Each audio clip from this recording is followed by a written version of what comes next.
नमस्कार, आपके साथ मैं हूं जुहम रबा और आप देख रहे हैं यूपी की बात। उत्तर प्रदेश के तीर्थराज प्रयाग में आयोजित होने वाला महाकुंभ विश्व प्रसिद्ध धार्मिक और सांस्कृतिक महोत्सव है। हर 12 साल के अंतराल में लगने वाला महाकुंभ दुनिया का सबसे बड़ा धार्मिक मेला है। प्रयागराज में इस बार 13 जनवरी 2025 से 26 फरवरी तक गंगा यमुना के तट पर आयोजित होने वाला है और सनातन धर्म के लिए बेहद महत्वपूर्ण ये महाकुंभ 45 दिनों तक चलेगा। महाकुंभ के दौरान कुल 6 शाही स्नान होंगे। अनुमान लगाया जा रहा है कि इस बार देश विदेश से लगभग 40 करोड़ से ज्यादा लोग महाकुंभ में पहुंचेंगे। हम आपको महाकुंभ के बारे में विस्तार से बताने जा रहे हैं। देखिए हमारी ये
में लगता है। दूसरी मान्यता के अनुसार अमृत पान के लिए देवताओं और असुरों के बीच हुए युद्ध के दौरान अमृत के छींटे 12 स्थानों पर गिरे थे, जिनमें से 4 स्थान पृथ्वी पर थे।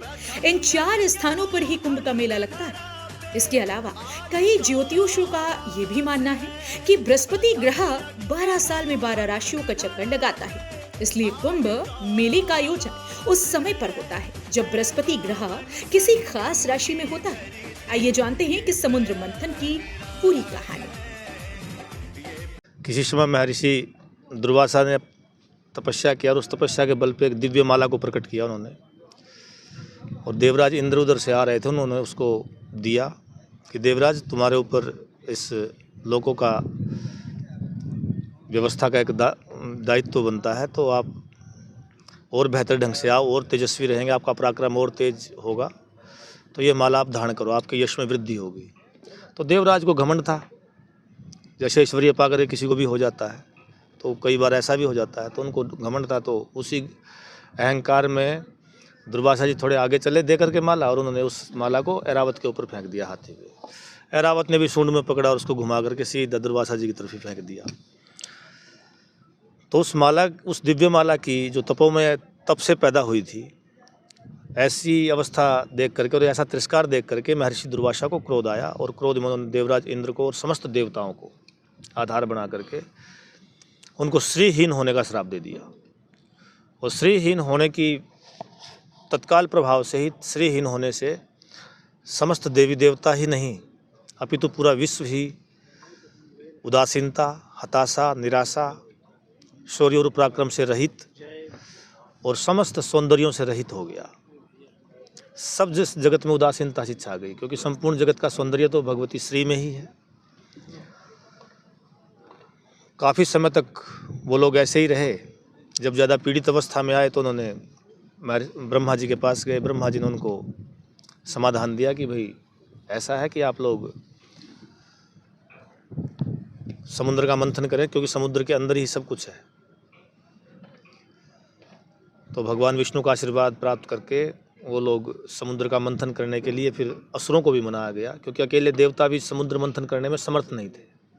क्योंकि संसार द्वंद्वात्मक है, दो से चलता है। एक तरफ सुर हैं तो एक तरफ असुर हैं। धर्म अधर्म, पाप पुण्य, हानि लाभ, जीवन मरण, यश अपयश, ये द्वंद्वात्मक जगत है। तो दोनों इकट्ठे होकर के उन्होंने मंथन किया। और मंथन करने से पूर्व उन लोगों ने निर्णय किया था कि जो भी समुद्र से जो भी रत्न निकलेंगे उन सबको आपस में हम बांटेंगे। तो सर्वप्रथम विष निकल गया। पहला रत्न क्या है? विष। अब देव और असुर दोनों के दोनों उसको ग्रहण करने में असमर्थ थे। पूरा जगत ही, पूरा विश्व ब्रह्मांड ही उस विष की ज्वाला से त्राहि त्राहि कर उठा। तापमान पूरे विश्व का बढ़ गया। अब ऐसे समय पे सुर और असुर दोनों ने ही मिल करके भगवान शिव के पास गए, ब्रह्मा जी समेत सभी, और भगवान शिव से प्रार्थना किया कि हे प्रभु, आप ही इसको धारण कर सकते हैं, बाकी हम सब में कोई समर्थ नहीं है। तो भगवान शिव करुणा के अवतार हैं, सुर और असुर दोनों के आराध्य हैं। तो उन दोनों की प्रार्थना करके भगवान शिव ने उस हलाहल विष का पान किया और अपने कंठ में धारण किया। तब से भगवान शिव नीलकंठ के नाम से जाने गए। उसके बाद जो बहुत से रत्न निकले, कामधेनु है ना, अश्वश्रवा घोड़ा है, कल्प वृक्ष है, मोहिनी अवतार भी भगवान का वहीं हुआ, धन्वंतरी अमृत कलश लेकर भी प्रकट हुआ। और फिर जब वो उसका वितरण हुआ, उस वितरण की प्रक्रिया में देवताओं के साथ यह अमृत सिर्फ देवताओं को उपलब्ध करा रहे हैं, हमको नहीं। हमको वो वारुणी यानी मदिरा दे रहे हैं और देवताओं को अमृत दे रहे हैं। तो इस आपस में विवाद बढ़ा और उस घट को लेकर के छीना झपटी शुरू हुई। कुंभ मेला कब और किस जगह पर आयोजित होगा, इस बात का निर्णय ज्योतिषी और अखाड़ों के प्रमुख एक साथ मिलकर लेते हैं, जिसका निर्णय ज्योतिषीय गणना के आधार पर होता है। सूर्य और गुरु दोनों महत्वपूर्ण ग्रह हिंदू ज्योतिष में खास स्थान रखते हैं, इसलिए जगह के चयन के लिए इन ग्रहों को आधार बनाया जाता है। मान्यता है कि कुंभ मेले में पवित्र नदियों में स्नान करने से मोक्ष की प्राप्ति होती है। कहा जाता है कि नदियों के जल में इस दौरान अमृत के समान गुण होते हैं और सभी देवी देवताओं का आशीर्वाद कुंभ मेले में स्नान करने से मिलता है। खासकर प्रयागराज में आयोजित होने वाले शाही स्नान का धार्मिक महत्व है। दरअसल यहाँ गंगा, यमुना और सरस्वती नदियां मिलती हैं, इसलिए प्रयागराज में महाकुंभ के दौरान शाही स्नान करने का विशेष महत्व होता है। कहते हैं कि महाकुंभ के दौरान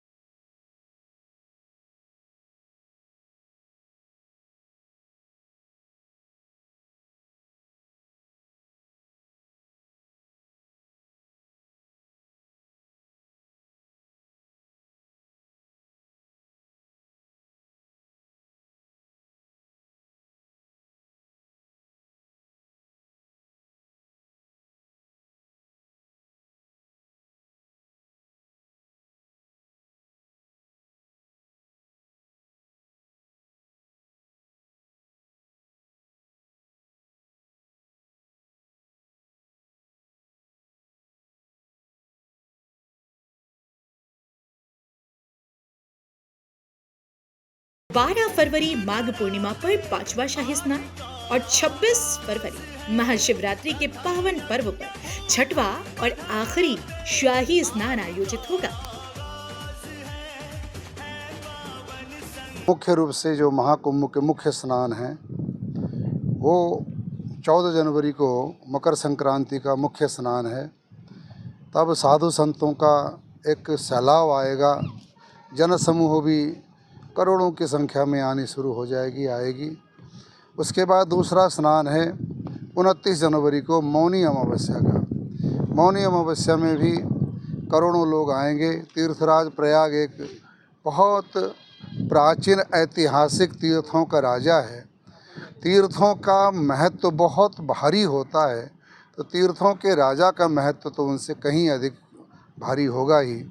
तो इसमें जितने भी कुंभ हैं, जितने भी क्षेत्रों में कुंभ होते हैं, 4 जगह कुंभ होते हैं, सबसे अधिक संख्या में यहाँ भक्त लोग आते हैं स्नान करने के लिए। 29 जनवरी का मौनी अमावस्या का दूसरा स्नान है और 3 फरवरी का बसंत पंचमी का तीसरा स्नान है। तीसरे स्नान के बाद सन्यासियों के कुंभ तो लगभग पूरे हो जाते हैं, लेकिन अन्य बैरागी समाज के जो लोग हैं उसके बाद भी स्नान करते रहते हैं। उनके स्नान और भी आगे शाही स्नान आते रहेंगे, लेकिन हमारे स्नान तो बसंत पंचमी तक रहता है। आज तक जितने भी वर्ष योगी जी ने शासन किया है मुख्यमंत्री के पद पर, जो भी उन्होंने वचन दिया है पूरा निभाया है, और ऐसा निभाया है कि कल की बात को आज ही पूरी कर देने की उनकी कोशिश रहती है। लेकिन कुछ गंगा जी का जल का भी प्रभाव रहा, कुछ गंगा जी भी उस तरह से नहीं बही। अब इस बार गंगा जी बहुत ज़्यादा जगह रोके हुए हैं, और गंगा जी के जगह न छोड़ने से भी भूमि आवंटन में थोड़ी देर हो गई। उसके बाद योगी जी का जो चौकन्नापन है, योगी जी की जो फुर्ती है, उसको देखते हुए आने वाले 15-20 दिनों में मेला का परिपूर्ण रूप से भरपूर आयोजन होगा और तैयारियां खूब जोर शोर से चलेंगी, और कार्यक्रम जो है हम सब संतों महापुरुषों का बढ़िया होगा, ऐसी कोई उम्मीद।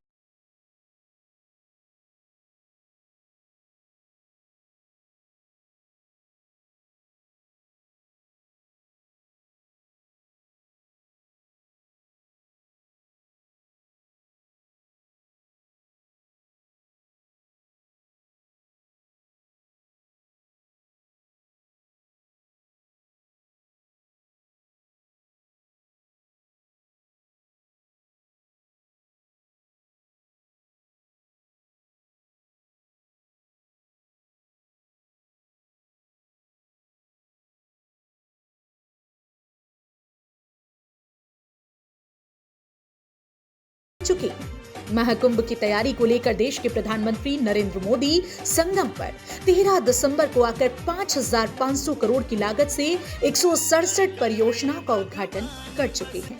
इस बार महाकुंभ में मेले का क्षेत्रफल 4,000 हेक्टेयर में से बसाया गया है। मेले क्षेत्र को 25 सेक्टरों में बांटा गया है। इस बार 30 पीपा के पुल और 9 पक्के घाट बनाए जा रहे हैं। स्वच्छता के लिए 1.5 लाख शौचालय, महिलाओं को कपड़ा चेंजिंग की विशेष व्यवस्था की गई है। करोड़ों श्रद्धालुओं को बेहतर चिकित्सा सुविधाएं उपलब्ध कराने के लिए परेड ग्राउंड में 100 बेड का हाईटेक अस्पताल बनाया गया है। इस बार श्रद्धालु यहाँ की तैयारियों को देखकर काफी खुश नजर आ रहे हैं। हमारा ये प्रयागराज निषाद राज की भी भूमि है। भगवान राम के मर्यादा पुरुषोत्तम बनने की यात्रा में एक महत्वपूर्ण पड़ाव श्रृंगवेरपुर का भी है। भगवान राम और केवट का प्रसंग आज भी हमें प्रेरित करता है। केवट ने अपने प्रभु को सामने पाकर उनके पैर धोए थे, उन्हें अपनी नाव से नदी पार कराई। इस प्रसंग में श्रद्धा का अनन्य भाव है। इसमें भगवान और भक्त की मित्रता का संदेश है। 13 जनवरी से 26 फरवरी तक प्रयागराज की पावन धरती पर दुनिया का सबसे बड़ा आध्यात्मिक और सांस्कृतिक समागम महाकुंभ 2025 का आयोजन है, और उससे ठीक पहले काशी की धरती पर इस पावन कथा के माध्यम से इस कुंभ का दर्शन हम सबको देखने का अवसर प्राप्त हो रहा है। अभिभूत हो इस सब दृश्य देखकर।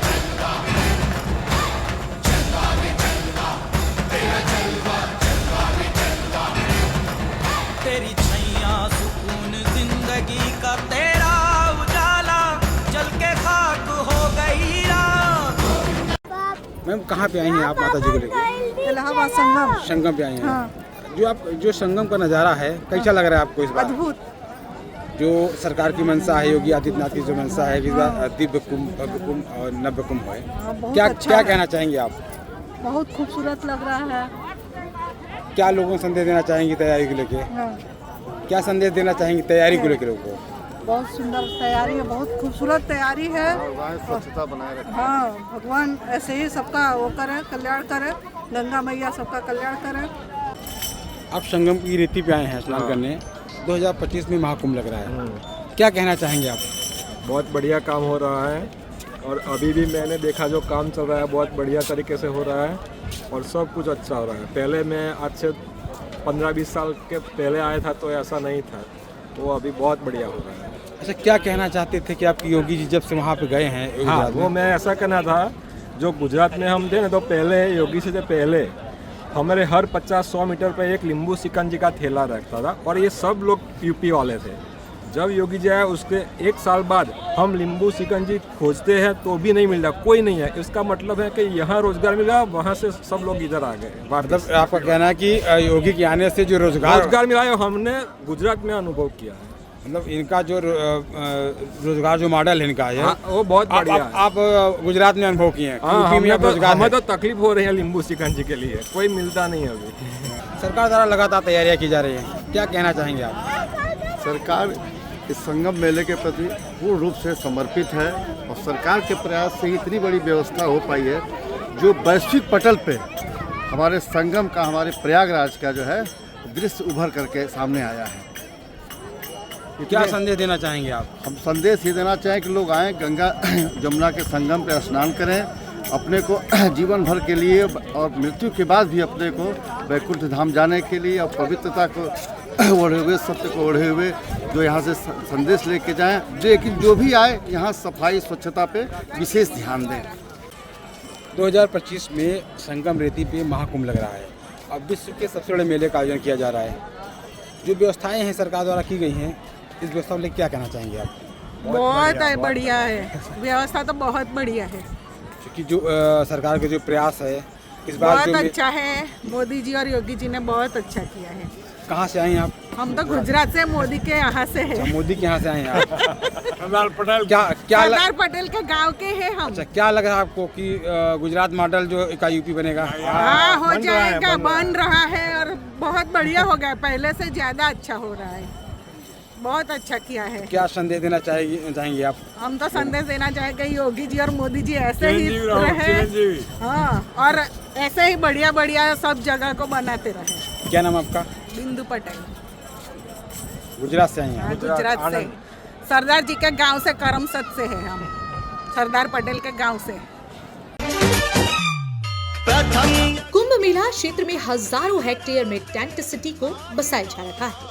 मेला क्षेत्र में फायर थीम पर आग से निपटने के लिए महाकुंभ 2025 में इंस्ट्रूमेंट के साथ फायर विभाग के कर्मचारियों की तैनाती कर दी गई है, जिसके लिए सबसे बड़ी जिम्मेदारी फायर विभाग की होती है।